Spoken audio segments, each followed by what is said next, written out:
印军前高层建议对解放军下狠手，办法有5条，中国必须做好准备。观众朋友，大家好，我是付先少。在很多人看来，中印两军在边境地区的较量，解放军在战场建设上正在建立起整体优势。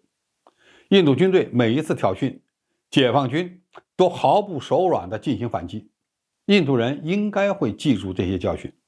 但是站在印度军队的角度来看，其实呢，更多的是不服气，暂时的稳定态势，或许是下一次大规模冲突的前奏。近日，印度陆军前参谋长马里克发表文章称，必须对解放军采取进攻性策略。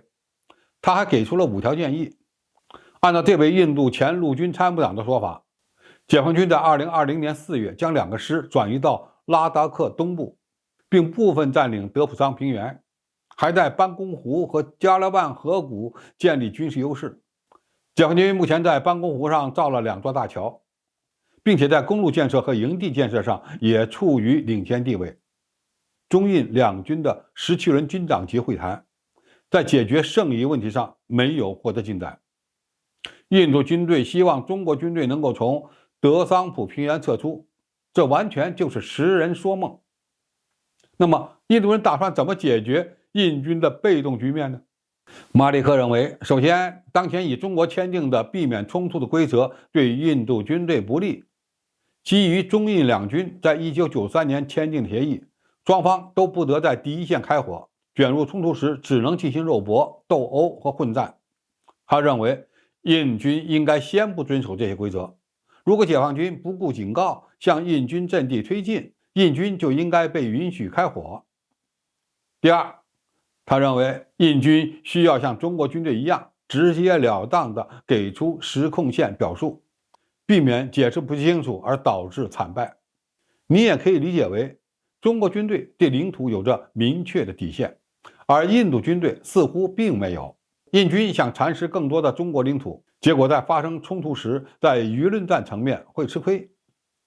第三，印度军队需要建立全天候高水平的情报监视能力和对地面部队的评估能力。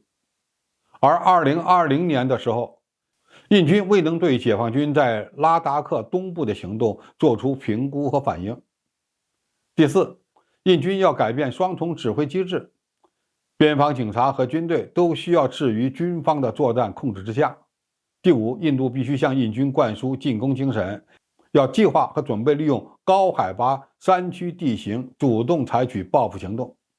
有人会说，印度的前陆军参谋长怎么说并不重要，的确如此，但我们必须关注印军高层如何看待中印边境对峙的态势，因为心态将决定未来的行动。从马里克的观点来看，他不但对中印边境协议不尊重，鼓励印军开枪，甚至还鼓励印军主动采取报复行动。印军明明实力不如解放军，之所以不断地进行挑衅，不能说他们仅仅是盲目自大，而是印军高层一直在鼓励其下属蚕食中国领土的行为。中国当前的战略重心不在中印边境方面，这可能就是前印度陆军参谋长有恃无恐的主要原因。所以接下来我们必须提高警惕，不管是西线还是东线，印度人都有可能展开报复行动。分析中印边境达旺地区的态势，印军几乎占领了所有两军控制线的3级，并建立了简易哨所。这就是我们必须要面对的新情况。因为光有军事态势和基础设施的优势还不行，必要时还要教一教印度军队认清实力差距，只有这样他们才可能有所收敛。好，今天评述就到这里，谢谢大家收看，我们下期再见。